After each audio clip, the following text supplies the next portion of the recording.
Hey folks, Ken Lentz here. I'm a enterprise mobility and security technology specialist here at Microsoft and wanted to spend the next 15 minutes or so walking you through the One Microsoft Security Vision in action. So the first thing I want to do here is break down the anatomy of a typical breach. Well, there are any number of ways and methods and mechanisms for attackers to gain access to a device. And of course, what are they trying to do when they access the device? They want to get access to credentials, content that's on the device. Even more importantly, they want to get access to elevated credentials. So if this is a device that's being connected to a corporate infrastructure, they want to be able to get access to admin type credentials so they can move around and do other things on the network.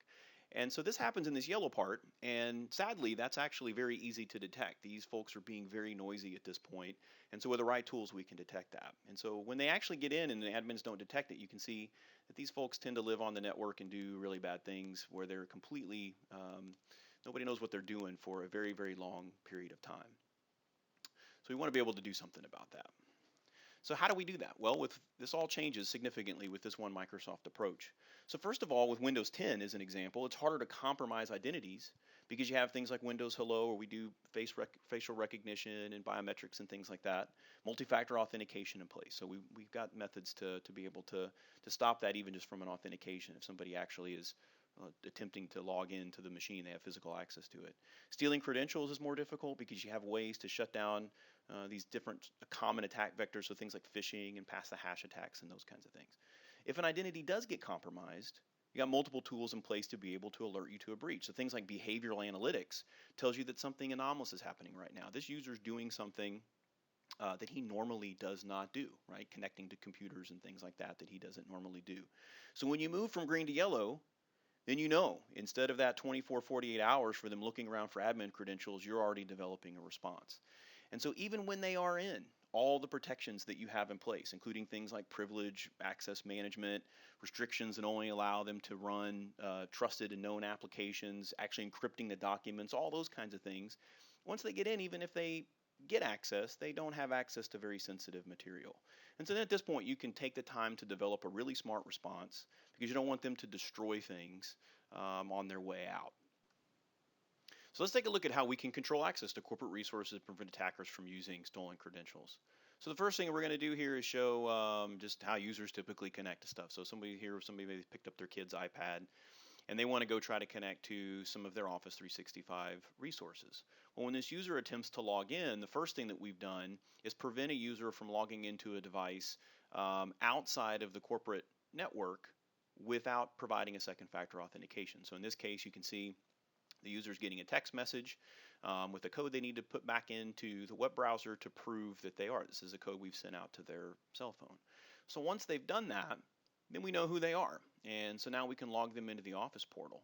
Now, the second thing that we're doing here is making sure that the user has to be on a device that is managed by corporate IT to be able to even access something like email or SharePoint Online. So you can see we've got a device restriction policy here. The user can actually choose to enroll the device into management if they would like to be able to use this device to connect to any of those kinds of corporate resources. And so here you can see they can go download the Intune company portal, they can log in, do all that kind of stuff. The next thing I wanted to show here, this is actually my phone and a Microsoft SharePoint site that I'm connecting to on a device that's not domain joined or any of those kinds of scenarios. And so you can see I'm also prompted. The thing I wanted to specifically call out here is that we support biometrics and advanced types of logins and authentications on various devices. So we can make it as easy and transparent for your users as possible. So this is an Android phone using the fingerprint reader to be able to provide access. So this is probably like really super hard and complicated on the back end to set up and configure. It's really not. This is the screen in Azure Active Directory that shows these device-based access rules. I can turn them on with a few toggle boxes, a few check boxes, pick groups of users, those kinds of things. We can do that. So the next piece here, we want to be able to shut down common attack vectors. And so one of the places that gets folks into the most trouble is with email, specifically through these phishing schemes. Somebody sends you an email, it looks like it's sending you out to go log into LinkedIn or go log into your bank account, and what it's actually doing is sending you to a web page that looks like it's the Chase Bank or looks like it's LinkedIn, but it's going to harvest your credentials. So a lot of times, maybe some folks that are logging into LinkedIn or logging into Facebook, they're logging in with a corporate email account, maybe the same password that they use to log into their computer. So you get folks into a lot of trouble there. So how do we protect against that? Well, in Office 365, we have this feature called Advanced Threat Protection. And so what we do is we look at all these different links and protect the user. So when they look at something and they think that maybe this is something they want to click on, Office 365 can actually go check that for us and make sure that that's actually sending the user to the place that they think that they are actually going to go. And if it's not, if Office 365 knows that's a bad place or knows that it's coming from a bad IP address or it's actually looking at the URL to determine that it's trying to trick somebody, then we can actually put this web page up and tell them that the website that they're trying to go to has been deemed as a malicious website. So now we've got our users protected from different email scenarios and phishing schemes and things like that, but how do we make sure that the devices that they're using can only run protected content?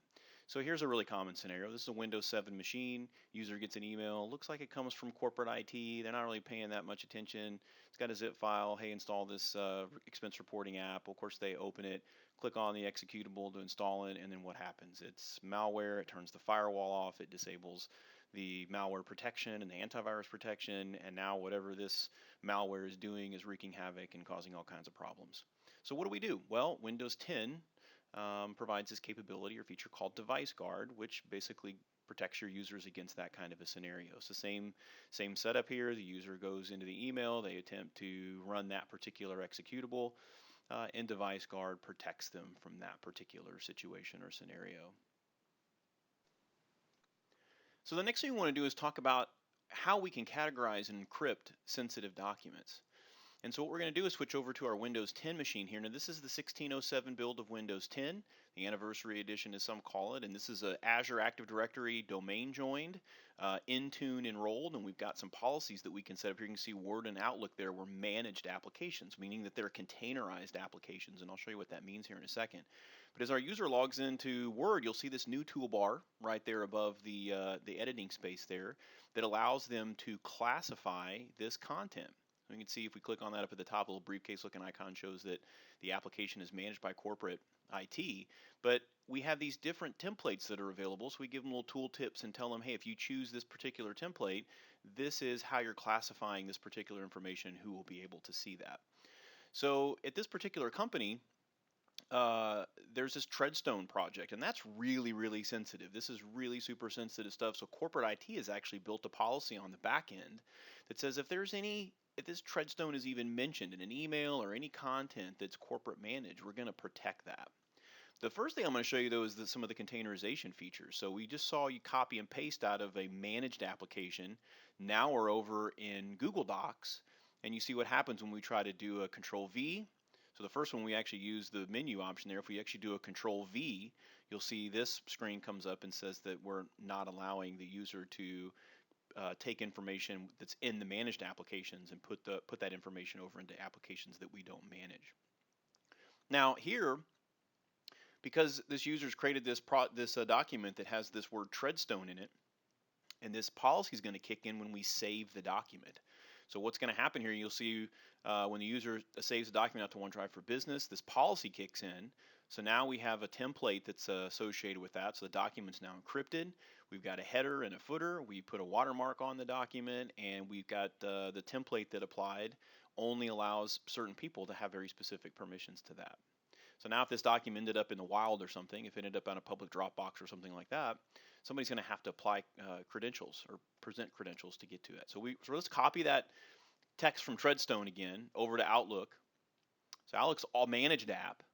So when we go to create a new email in Outlook, because this is a managed app, and we're going to send this email, we're going to try to send it to somebody outside of our company. And we're going to talk about this Treadstone, which once again, we've got this classification, this auto classification policy in place. So when this person tries to send this email, what you'll see very quickly here, right after we click send, is you'll see this content applies. This is EMS confidential. If we go look over in send items, you'll see that we've automatically protected this particular email. So if we go over and look at this Bill Gates, who we sent this to, if we go look at his OWA, you'll see he got this email, and of course he can't open it. It's protected, and if he tries to open that email, it's going to ask him for a credential, and of course he doesn't have a credential in Active Directory there, so he's not going to have access to it. So now let's switch gears a little bit and look at a tool that our administrators can use to uncover and challenge identities that appear to have been compromised. So what we're looking at here is a feature in Azure Active Directory called identity protection. And so what we're basically looking at here is different types of risks that are associated with our Azure Active Directory tenant, which is the backend for Office 365. So we can see we've got 16 users that are flagged for risk, all kinds of different things here. We got too many global admins, we got users that aren't configured for MFA, we got administrators that aren't using privileged roles, all kinds of different scenarios like that. So we can, again, continue to look a little bit deeper where we can look at the various risk types, the number of events that have taken place and events that have been closed. So we get a really nice lens and view into a bunch of different scenarios here. One of the things we're looking at here is this impossible travel scenario. We have a user that's logging in from, let's call it, in this particular case, we have a user that's logging in from Seattle and then is logging in from Beijing, right? That's an impossible travel scenario. We want to be able to detect on that. But even more important, we want to be able to do something about it immediately, right? So instead of sending an email to an administrator at 2 o'clock in the morning and saying this happened and having somebody, try to work on that at 8, let's go ahead and do something about it immediately. So we have this user risk remediation policy that says that this, as soon as we detect that this is going to happen, we're going to just block access, or we can force a multi-factor authentication or force a user to reset their password or something like that. So now let's talk about some tools that our administrators can use to identify breaches immediately, both on-prem and in the cloud. We're going to look at the on-prem first. This is a product called Advanced Threat Analytics. I'm going to show you some screenshots from what we call the timeline view in Advanced Threat Analytics. And I'm going to start with one that you hopefully never see. This is a remote execution was detected on one of our domain controllers, right? So that's kind of the game over scenario. Someone has impersonated an admin credential and they've successfully executed a process on the domain controller from this terminal server that our vendors use, right? So that's a pretty bad thing that's happened. And so ATA is going to put this in a timeline for us. And so we're going to walk through the anatomy of this attack. So the first thing that happened was the attacker somehow got access to the terminal server. So somebody had, we talked about the phishing attack a little bit earlier. Somebody opened up an email or they went to a website and they were able to install some ActiveX control or some kind of an application on the terminal server that allowed this person to get access. So here the person is guessing the accounts that are in the local database. So they guessed at 100, they found 3. They found this Michael gentleman and they were able to guess his password after 450 attempts. And so now what they're going to do is use Michael's account to move around on the network and see if they can log into a server, another computer that may be an administrator, somebody with elevated permissions, because Michael doesn't have elevated permissions and they need that. So this is where the kind of the magic of ATA kicks in, because now we start to see the abnormal behavior here, where we can actually see that Michael doesn't usually log in to those resources. So Michael's logged into 6 computers that he doesn't really log into. So we can click on that. We can actually see the computers, the servers, and the computers that Michael has logged into. That's abnormal activity. So as we're building out kind of the attack timeline here, we can look and see exactly what's going on and try to breadcrumb and figure out. Certainly at this point, we can go talk to Michael and see what's going on. We also get some ideas to remediate that. At this point, a pass the ticket hash took place. This person logged into a computer, the SharePoint server, and figured out that an administrator had logged into that server, and now they were able to compromise that credential, take that credential, go over, log into a domain controller, and then in this case, we're actually running a remote PowerShell, which essentially gives us access, or the attacker access, to pretty much anything on that device. We can install a service, we can, do all kinds of really bad things that an attacker might want to do there. So advanced threat analytics. Now the next piece here is the cloud. So what if we're running virtual machines and SQL services and all those kinds of things and different applications in Microsoft Azure? How do we see from a security posture perspective what's going on with those applications? So you can see here, this is the main dashboard for the Security Center in Azure. We get this nice little timeline, talks about different risks and events and things like that are taking place. Obviously, we can see, some things were happening on Sunday there. We can go drill into a specific date or a time, or we can filter by, in this case, by high alerts, medium alerts, low alerts, and we can kind of filter through those and see what's going on. What we're going to filter on here is a particular virtual machine, a single virtual machine that has a remote desktop connection port that's open. And we've got a number of different things that have happened. We got one count here. This is an active alert. It's a high severity. And when we click down on that, we can see that we've had several remote logins from this free RDP. We give the IP address. It shows in the last 30 minutes there were 60 failed attempts, and 20 of those login attempts were aimed at users that didn't even exist, right? So we've got all kinds of different things that we can do there. We've got some remediation steps, so we can do all kinds of different things there. We give a number of different scenarios there of how we can actually remediate that. All right, so finally we're going to talk about what tools our administrators can use to discover and protect non-compliant SaaS application usage. All right, so let's do a quick walkthrough of the Cloud App Security Dashboard. What you can see here is when you first log in, this is the general dashboard, so we get all kinds of information about different activities and files that we're monitoring. We can also see specific dashboards for applications that we're connected to and managing, or these sanctioned applications. So we see things like Microsoft OneDrive and SharePoint Online and Google Apps. And then we also get little notifications here that let us know that there might be something going on for that particular app that we can jump into. You can also see the open alerts that we see here as well too, focused on different applications. So one of the things that we can do here are discover different applications that our users are using, SaaS-based applications that our users are connecting to. So we can see that our users are connecting to 512 different applications. Cloud App Security actually does a risk assessment for those particular applications. We can see 3 of those are risky, so we can shut those off or shut access to those off if we don't want our users connecting to those, as an example. We can see a bunch of information about those particular applications. What I want to do is look at the discovered apps. I want to see all the different apps that my users are connecting to. And I want to focus in on, for the sake of this demo, look at Office 365. Let's go click down on Office 365. We see we have about 800 users. We have 3,000 total IP addresses that have been connecting to Office 365. Some interesting information there. We can actually even come down here and look and see top users from an upload-download perspective, top IP addresses, top traffic, all kinds of different things that we can look at there that gives us some visibility into Office 365.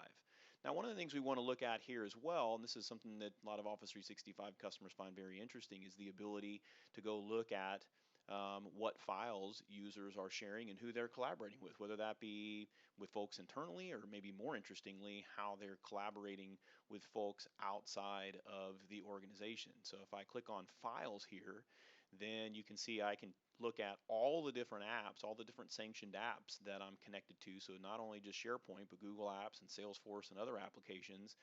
And in this case, what I want to do is focus on files that are publicly accessible. So when I filter on that, now I can see by application the different files that are publicly accessible. So I can go click on a file here. I'll pick on one that's out on SharePoint Online, and it gives me the URL for that. It gives me some information about who owns it, when it was created, when the last time that it was modified, and then who this particular person is collaborating with it. So who are the users that this has been shared publicly, so who are those users that are being collaborated with on this particular file. Now I can actually come over here and look at some information about it. So I can export some information, I can actually go open it in SharePoint, I can refresh the information about it, I can view other related activities if I'm trying to breadcrumb or figure some other things out. But what I may want to do is make this private, or I may want to come in here and actually remove someone that is in the list of collaborators there.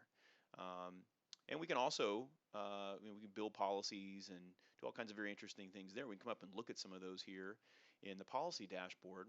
So let's take, for example, we've got a PCI compliance for publicly shared files. So if anybody shares a file that contains credit card numbers, it's publicly shared, then you can take some action and remove sharing from these particular files. So anyway, that gives you a little bit of an idea of some of the capabilities that are available in Cloud App Security to protect your users and protect your corporate IP.